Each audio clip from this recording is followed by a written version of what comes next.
অনুষ্ঠান বাড়ি, বিয়ে বাড়ি বা যে কোনো অনুষ্ঠান বাড়িতে লুচি বা রাধাবল্লভীর সাথে এরকম একটা ছোলার ডাল দেয়, খেতে খুব ভালো লাগে, তাই না? তাই আমি আজকে এরকম ছোলার ডাল বানাবার চেষ্টা করেছি, মানে বানিয়েছি। নমস্কার বন্ধুরা, মানুষের রান্নাঘরে আবারও সবাইকে স্বাগত। সবাই কেমন আছো? আশা করি সবাই খুব ভালো আছো, আমিও খুব ভালো আছি। আজকে আমি বানিয়েছি নিরামিষ ছোলার ডাল। তো এখানে আমি আগের রাত্রে ছোলার ডাল ভিজতে দিয়েছিলাম, সেটা আমি কুকারে এখানে একটা আলু হাফ কেটে নিয়ে সেদ্ধ করতে দিয়ে দিয়েছি। একটা সিটি দিয়ে কম করে দিয়েছিলাম মিনিট পাঁচেক, যেহেতু ভেজানো ছিল রাত থেকে, তো সহজে ওটা সেদ্ধ হয়ে যাবে। আর এখানে আমি নিয়েছি গোটা গরম মশলা, তেজপাতা এবং শুকনো লঙ্কা।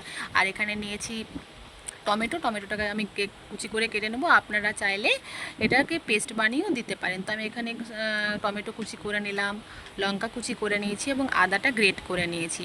তো আমার চ্যানেলের রেসিপিগুলো আপনাদের ভালো লাগলে অবশ্যই আমাকে সাপোর্ট করবেন এবং সাবস্ক্রাইব করবে, পাশে থাকবেন। আর কমেন্ট বক্সে লিখতে ভুলবেন না কেমন হচ্ছে আমার এই রেসিপিগুলো। এবার আমি কড়াইয়ে তেল গরম করে ওই গোটা গরম মশলা ফোড়ন দিলাম এবং এর সাথে সাথে আমি এখানে টমেটো কুচি, কাঁচা লঙ্কা কুচি, আদা গ্রেট করা সব দিয়ে দিলাম। দেওয়ার পর মিনিট পাঁচেক আমি খুব লো ফ্লেমে এটাকে ভালো করে ভেজে নেব, যাতে টমেটোগুলো নরম নরম হয়ে যায়। এরকম ছোলার ডাল তো আমরা নিরামিষের দিন বানালে বেশি ভালো লাগে। আর তাছাড়া পুজো পার্বণও এরকম নিরামিষ বানালে মানে খেতেও ভালো লাগে আর চটপট হয়েও যায়। তো তার জন্য আমি এটাকে আজকে বানিয়েছি। আপনারা অবশ্যই একবার এরকম করে বানিয়ে দেখতে পারেন। তো আমি এখানে সমস্ত কিছু নেওয়ার পর মশলাগুলো, ঘরোয়া মশলাগুলো সব একটা বাটির মধ্যে নিয়ে পরে জল দিয়ে ওটাকে ঘোল বানিয়ে নিয়েছিলাম। এরপর ভালো করে মশলাটা কষে নিয়ে ওর সাথে আমি আলুটাকে ম্যাশ করে দিয়ে দিলাম।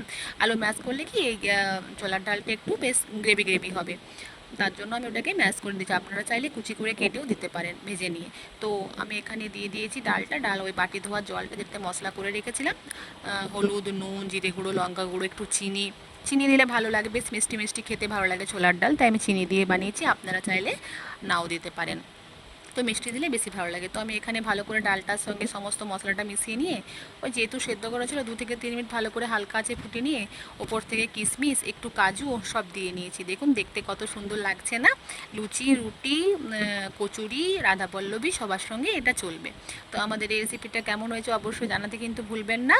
আজকে আমার এই রেসিপিটা এখানেই শেষ হয়ে গেল। আবার আসবো নতুন একটা রেসিপি নিয়ে আমার রান্নাঘরে। ততক্ষণ পর্যন্ত আপনারা খুব ভালো থাকবেন, সুস্থ থাকবেন। নমস্কার।